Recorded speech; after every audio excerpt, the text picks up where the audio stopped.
Welcome. You've splash landed into this Prosecco-laden podcast, straight into the woo-woo pool with the crew of Ohm-g. We're just a simple group of tragically imperfect and highly empathic BFFs, exploring a wide range of atypical topics with humor, grace, and curiosity. This is Ohm-g.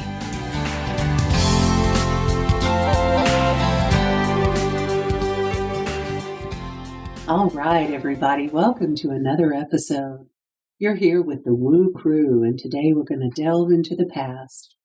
But join us here live from the Piedmont Triad. You're listening to Ohm-g, the podcast. Welcome back, y'all. We are going to be talking about the past, but in the present right now, we are missing two of our comrades, Chandra and Allie. They had things come up and prior obligations, so we miss you guys and love you guys, and we'll be back with us the next episode. Yes. Yeah. Okay, so again, the topic is past lives, and we're going to delve a little bit into that. But first, I'd like to kind of go around this little round robin circle and ask everyone, what do you think happens when we die? And I'm going to start out. I've had a lot of learning since I moved here to the Triad area about 6 years ago. And I'm no longer caught up in any religious dogma. But here is what I think happens when we expire, when we move from the earth plane into another plane. I personally believe that we have something of a life review, where one of our guides, or you could even call it God if you're so inclined, stand beside us with their arm around us, and we look into a globe or a computer screen. Just imagine it how you will. And we have a review of everything we've ever done in life. And I do believe that there's a big highlighter pen on the things that we've done that have hurt others, that have hurt ourselves, that have maybe made a butterfly effect or a ripple in the lives of all the lives around us, including our own. And we absorb those lessons, and we are given time to decide, do we want to go back to the earth plane in another body/soul? Surrounded by different people, and try to make a difference and try to overcome things that we were not able to overcome in this past lifetime. For some reason, that resonates with me. It feels right. And I think for the most part, I would probably guess to say 80% of the time, we choose to go back.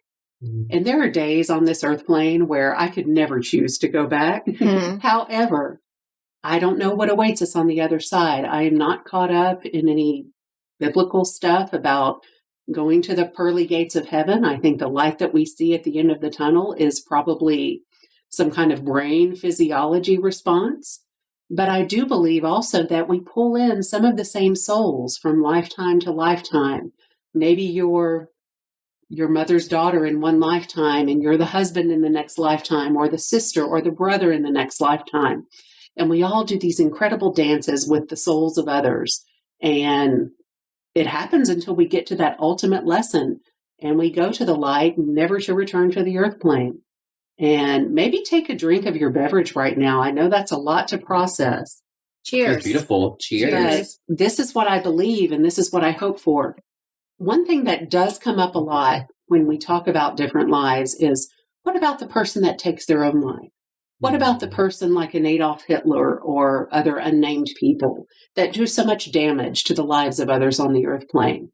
I think that they have a very intense life review, and sometimes they have to hang out a little more, or maybe go back to human school or spirit school to fully realize and even maybe compensate for what they did. Anyway, that's just my opinion, but I'd love to hear what everyone else thinks about this.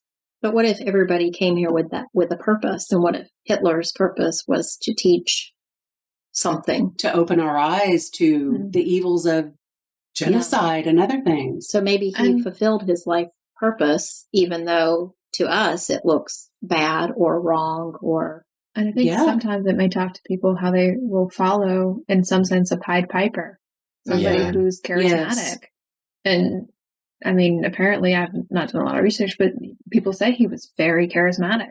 And sometimes that's a danger of not thinking for yourself and being led maybe that was a lesson. Being a follower is easier on this earth plane. I think we'll all agree to that. For sure. So. It takes a lot of confidence to stand up and say what you believe, but I think it's so ingrained to go, okay, what do people think of you? And it's like when you try to leave at that, it's a hard process. I mean, even within yourself, you might be like, oh, what do I think of myself? And you're like, well, okay, different story. Right. And if you grow up in a church or an institution like that, if you don't fall into line, you're an outcast. Yeah. And that's a hard way to live on this plane. Or you live in a place where there are a bunch of different faiths around you, and it's like, oh, which line do you fall into? Which God is right. Right. I mean, back to Camille's point, like this is Aaron. You know, I grew up in a Methodist church, and so it was very much like you get saved, quote unquote, which is to ask Jesus to come live in your heart. And then you live out your life and you try to do the best you can while you're here, and then you pass on and go to heaven or whatever, right? Mm-hmm.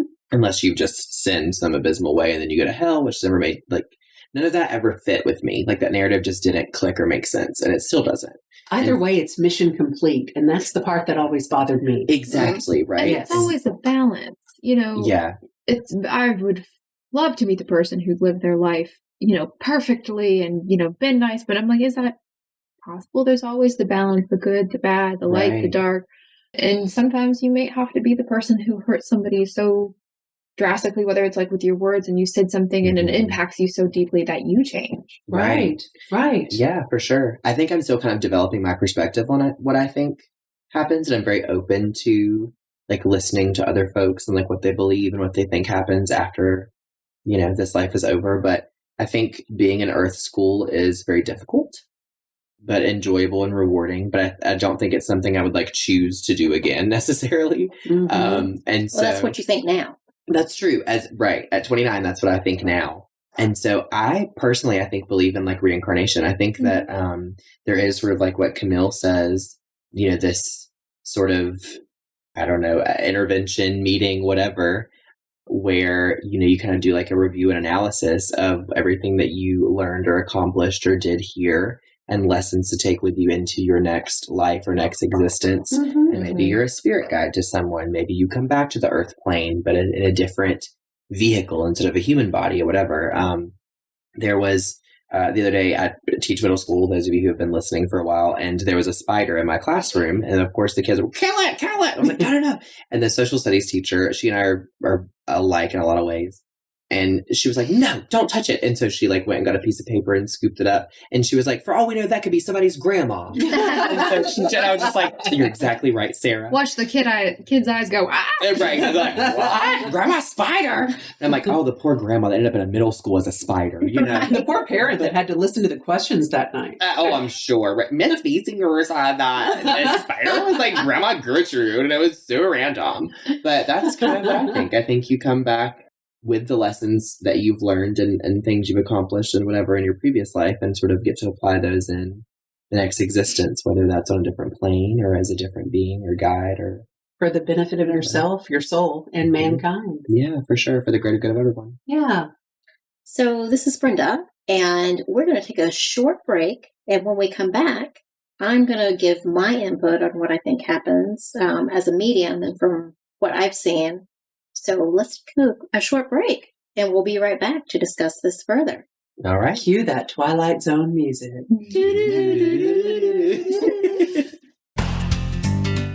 Hi, this is Chandra. Brenda and I would like to invite you as part of our podcast community to join us on either Facebook or Instagram Live each Friday at 11 a.m. Eastern U.S. time, where we give free oracle readings for fans of the show. Just follow us on our Ohm-g podcast Facebook or Instagram page. You can post or DM us your questions there each week with the hashtag woo-woo-wisdom, and then tune in at 11 a.m. each Friday on our page to watch your free reading. If you can't join us live, don't worry. You can always catch it on the replay. This is just our way of saying thank you for being part of our woo-woo family. Hope to see you this Friday. All right, welcome back, everybody.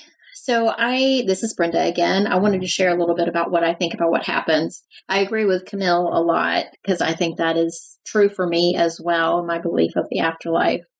I think we have like school to go to over there as well. And one reason that I have that belief is because my grandfather, when he passed away, this has probably been, I want to say it's been like close to 20 years ago. used to have dreams about him, and he would come to me in my dream and he would tell me that he loved me. And then the last dream that he came to me, he told me, he was like, I am not going to be back around for a while. He's like, I have to go do something. He said, but know that I love you. And then I didn't dream about him for almost 20 years. And then I had a dream about him recently. And in that dream, he was helping a mentally handicapped person.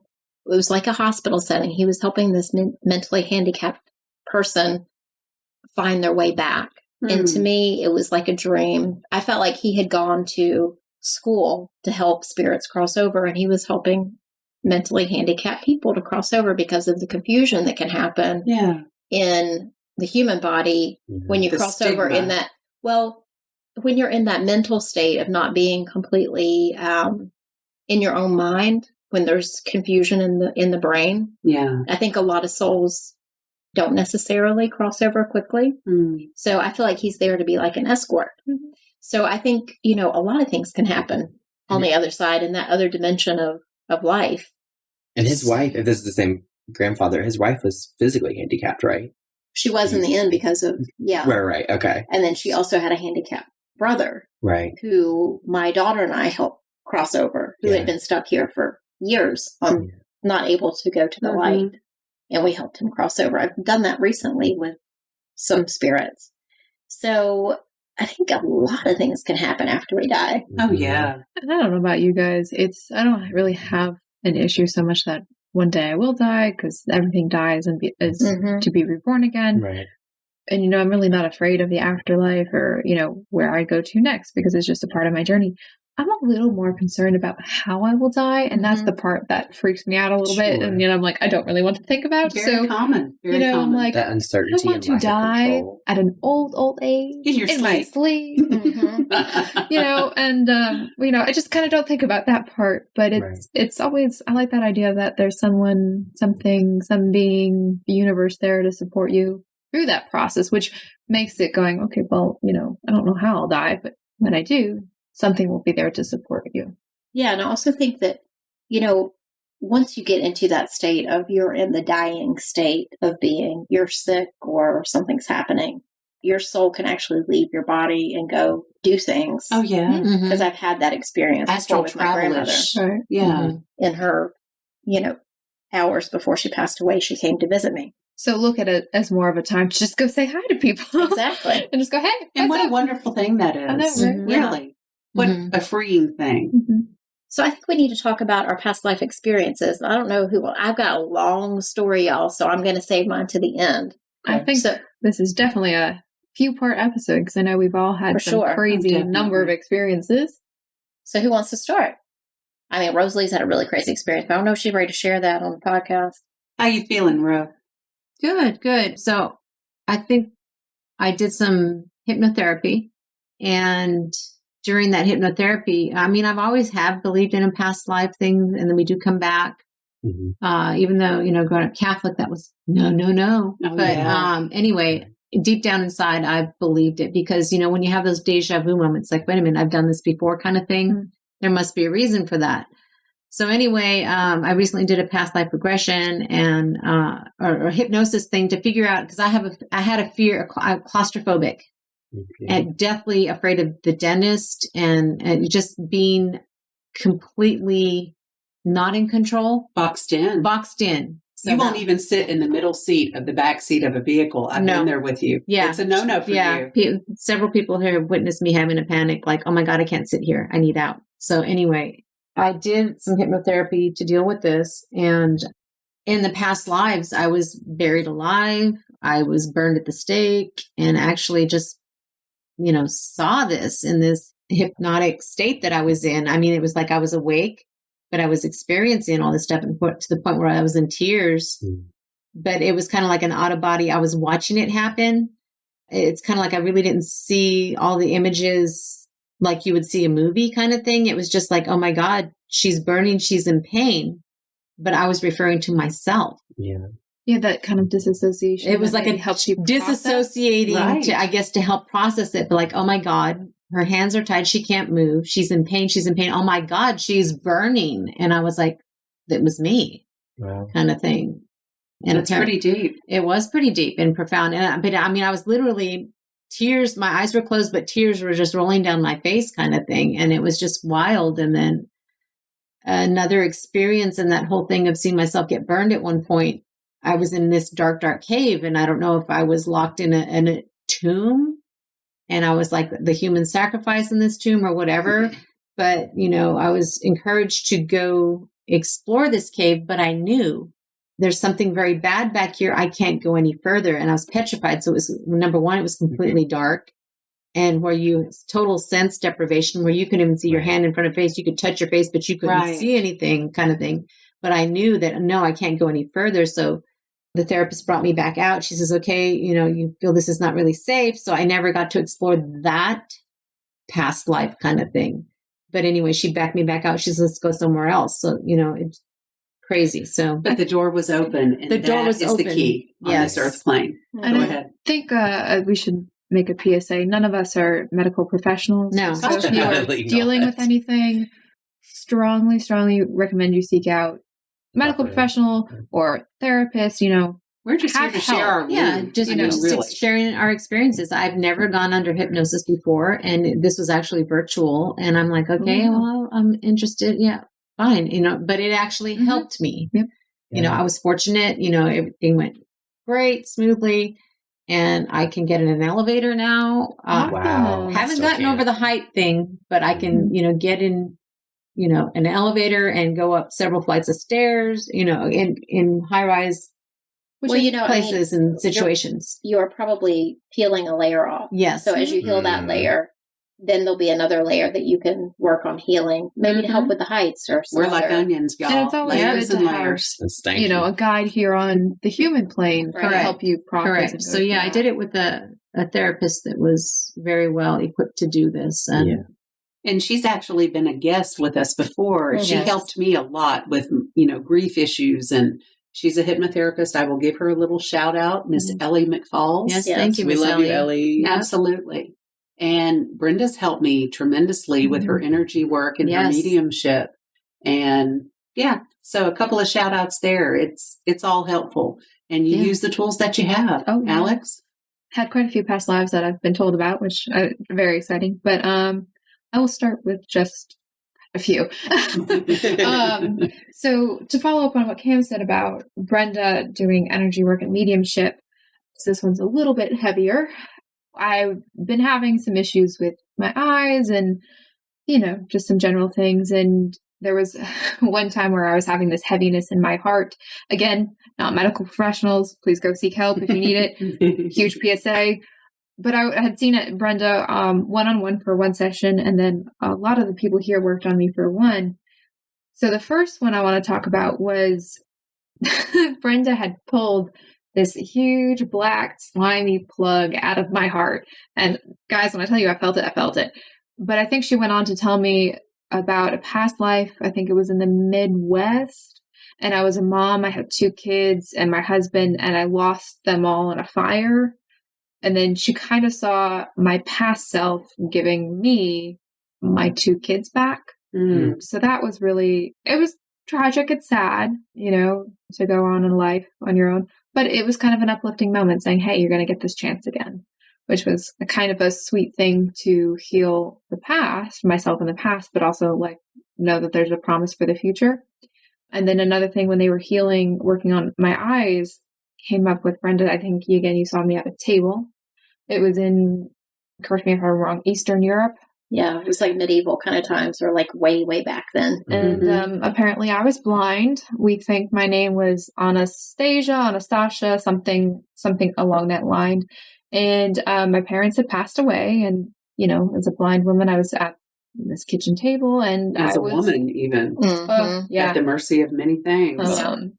And I was raped and killed, which, you know, is kind of, you're like, how do you process that trauma? It didn't happen to me in this life, but you carry it forward. And it's like, okay, just sending myself some love, moving forward. And it's like, I don't have to go through this life with fear of that. We've learned something. We're healing. It's fine. So that's a little bit of a heavier one, but it's still exciting to learn about the past. It's still a learning lesson, even if I don't consciously remember it all the time. But the way of like healing your current self, your eye problems now probably are part of that lifetime. Oh, so if you can help heal her, who you were then it'll help heal you now. Which would be nice because I did find out it's genetic. So yeah, and a milder version of what you must overcome. Yeah, which is fine. And this Rosalie here. What it brings in the whole genetics DNA thing. Do we store these memories in our DNA? Right. Oh, for sure. And that's another wow question. The trauma. Do we store that trauma in our DNA and bring it forward? I mean, that's a fun rabbit hole to go down. Yes, particularly if you appear in a different part of the world maybe. Future podcast thing. Oh, that'd be cool. Yeah, that would be interesting. And this is Alexander again, but I want to share one more lifetime with you guys if that's cool. And this was a medium I met in California. He was awesome. He told me quite a few lives, which I'm sure we'll talk about in other episodes. But I've always had this respect, like a distant respect. Not that my respect is distant, but like a distancing from ancient Egypt and a fascination with it. And this just deeply profound respect for it. Like, hey, don't fuck with things you don't know. Right. Pandora's box. So, which fun fact for people, I studied art history. Books of the dead are not grimoires. They're not spelling things. Right. Books of the dead were what families would commission for their deceased family member to take with them for their weighing of the heart with Anubis. So it was just like, hey, this is what we want them to go, that their heart is as light as a feather and that they'll be fine. Just a fun fact. But I found out from him I was a high priestess in ancient Egypt.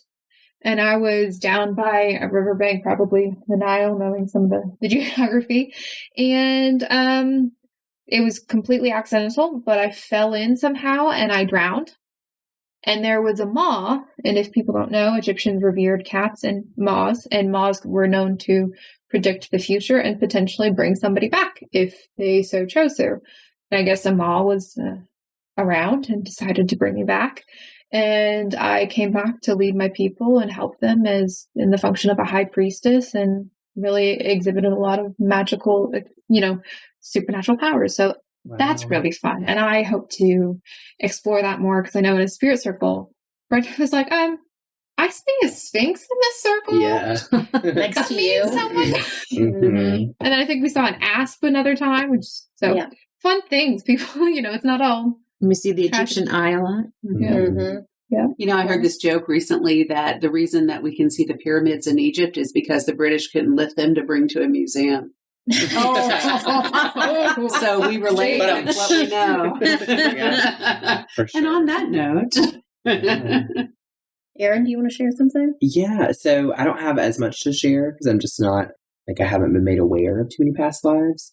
There are dreams that I will have where it's as I'm dreaming, it's an experience that I know that I've had before. And I will look down or kind of pan over in the dream and I have completely different hands from my own. So they're either a different color or there's been a feminine hand with red nails before, experiencing something totally out of the ordinary. And I drunkenly one night was with some friends and Christian. You were drinking? Oh my gosh. I know. When you said red hands, I thought, he played piano in a whorehouse. Yes. Shout out Elton John. Okay, I'm just kidding. But yes, I was telling the story and I was whatever it was, I don't remember the context of the conversation, but we were trying to talk about something that's common that everyone experiences. And I was when you dream about a very specific situation that you lived through before, and you look around and you see that you're physically in a different body, you have different hands and everyone was so quiet and transfixed in what I was saying, and they were that's never happened to me. And You're I was oh, okay. My woo card is showing, so I'll just put that away. So anyways, those are different examples, but one specifically that happened in a spirit circle in the last year or so, I got this strong, intense smell of wood burning smoke. And this visualization of me, again, kind of a dream sequence, but I was in a completely different body, very tall and muscular and masculine, woodsy type man. Just like he is now, y'all. Of course. Lumberjack vibes for sure. And was in the woods completely alone. It was winter. It was very cold.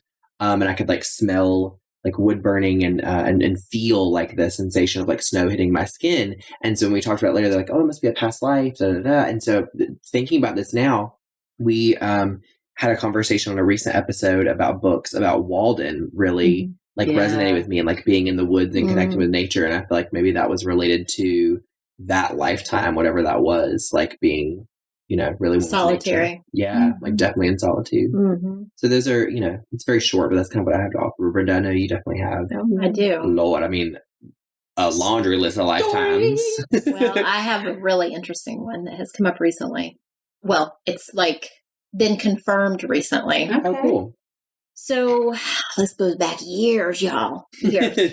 And I'm going to give a shout out to Melissa Sparrow. She's going to be a guest on a future episode, and I can't wait to have her on. But probably 20 plus years ago, whenever I first started going to like this group gathering of woo-woo people, and we did a meditation of like, go to a place where you feel safe and comfortable and whatever. It was a visualization. So I saw myself, well, I believe it was myself, standing on these cliffs overlooking the ocean, like high up over the ocean. And I felt like it was Ireland or Scotland. It was like the moors kind of Cliffs of look. Moher. Yeah.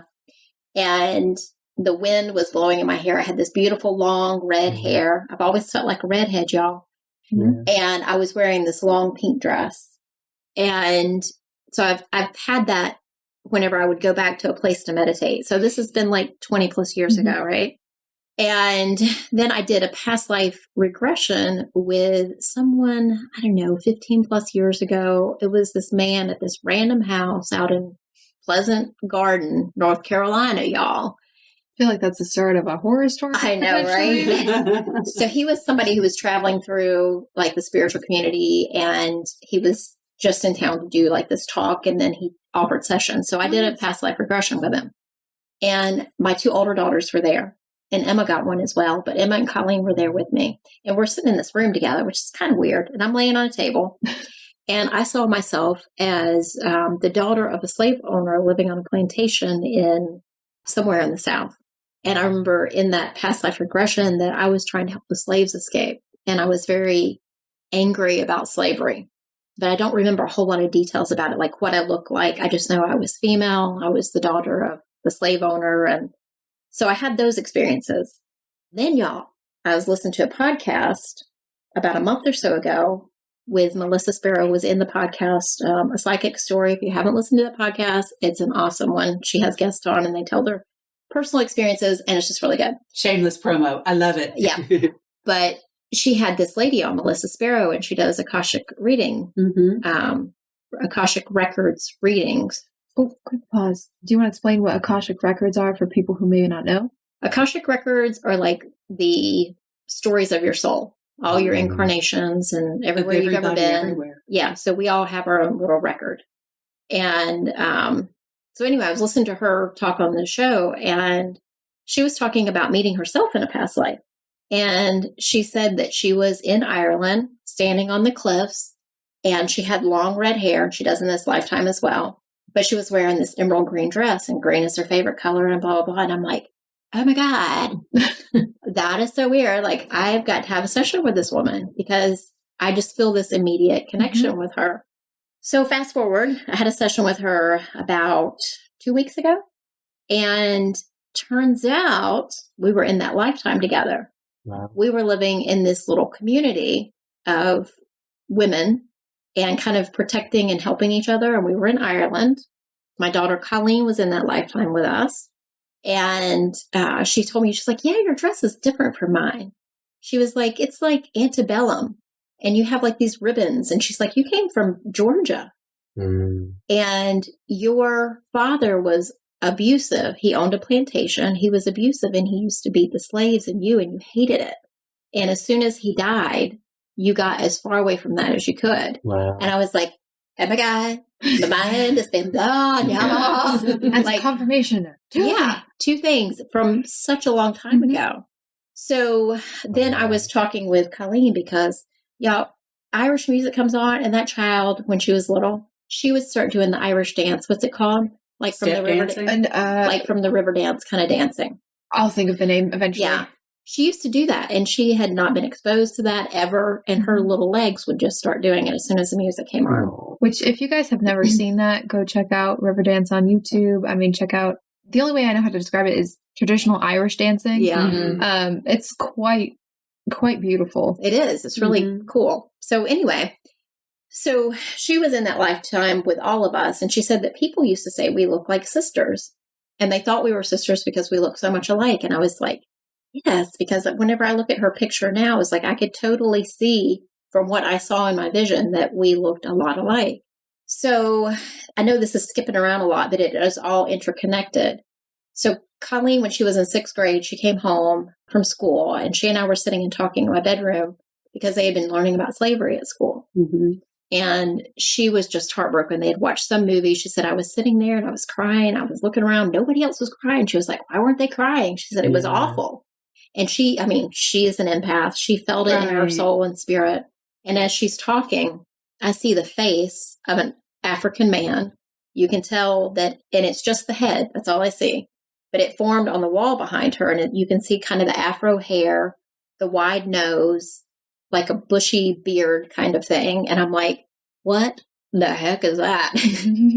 So a couple of weeks after that, that face appeared to me again whenever I was in my car by myself. It came straight up to the windshield, like came up to in front of my face. Was it still just the head? Just the head. And that's a bit freaky if you're not used to seeing things. Right. And that was kind of at the beginning of my, starting to see things again. But it was like white. It was like the outline of it. And you could tell the features, but it was all in white. So I woke up this morning, y'all, and I was having, I woke up thinking about this lifetime. Not this lifetime, but, that lifetime. And I thought about Colleen and us being in that lifetime together, and that face coming forward whenever she's talking about it. And I'm like, that was her father. I believe that he was my lover or whatever. And we had this child together. And that's why I took my daughter to escape. And he was probably killed because of it. And I talked to Colleen right before we started the show, because I talked to her about this morning. She was like, that's crazy, but it resonates. And she said, I feel that. Wow. And she sent me a message a little while ago before we started recording. And she's like, I feel like he's here today. Oh. So I'm like, that is so crazy how after all these years and all those little pieces and how they've come together now. It's really weird. That's incredible and such an interesting story. And the second that you started talking, I got this lyric in my head, and it kept replaying throughout you talking about the antebellum era, and even through you being in Ireland and escaping. And it's a Taylor Swift lyric, and I just kept hearing Lena, Lena, Lena. And everyone knows I'm a Swiftie, but Lena, Brenda's youngest daughter, is really a Swiftie. And she has this, while you were talking, I kept thinking about the same lyric, and I pictured this woman in a dress with long hair standing on a cliff. And the lyric for Taylor Swift is, I stood on the cliffside screaming, give me a reason. Oh my God. I don't know what it's about, but I felt that in my soul. Did you? Yeah. I felt like I wanted to go throw up. You know what? Well, don't do that here. No. I'm so glad you said that. We have so many more episodes to do about this, because when I was introduced to astrology and other very powerful things, I got physically ill. I pulled over on one of the busiest highways in Houston, Texas, when I was at age 16 and puked my guts out after hearing one of the first truths of my life. Wow. So physical symptoms are definitely a part of this. Well, it's interesting because we've talked about before how we think that we have past life connections of some sort. Oh, yeah. We pull each other in. Definitely. And when a friend of mine recently, shout out Felicia, got married, but she, for her, bachelorette weekend, I unfortunately caught the coronavirus, and was not able to go. However, she's obsessed with Taylor Swift, and each of them had different Taylor Swift shirts. And so I had one that I got after the fact, but wasn't able to go and attend and wear. But that was my quote, was stood on the cliffside screaming, give me a reason. I love this. Everyone else was a lovey-dovey sort of shake it off or champagne or whatever, very upbeat and whatever. And mine was that was the quote that just came to me randomly. And I said, that's what I want on my shirt. So it's interesting. This is just Crazy. I don't even know what to say. I don't either. And you know, that blows my mind a little bit. I was saying that, next time we talk about this conversation, I think it'd be kind of cool if we lead our audience through a visualization meditation as we go through it too. That'd be cool. It's, absolutely can do something. Yeah. And if you guys have any totally crazy or cool or fun or maybe not so things you got to process from past life and you want to share it with us, let us know. I know you've got a group full of people here who are happy to support you in your health and healing or exploration. It's just a lot of fun. Oh, we're going to continue this without a doubt. And thank you for staying with us, even if you don't necessarily agree with us and if this doesn't really resonate with you. You just never know. And we thank you for hanging in there, listening to the dogs bark and snore, because we are doggy people. And we're going to keep sharing. And thanks for joining us. Love you all. We appreciate you so much. Thanks for being here. Love you guys. Thank you guys. See you Ciao for next now. time. Bye, y'all. Thank you for joining us today. Please follow and subscribe to our podcast on Apple, Stitcher, Spotify, or wherever you get your podcasts, and leave a review. It's so easy to do and such a huge help for us. We appreciate your interactions so much. Want to join us at our table? Make sure to check out our YouTube channel and join our Facebook community. If you've enjoyed this content and wish to support us, take a look at our Patreon page. All information and links will be in our podcast description. Catch you next time.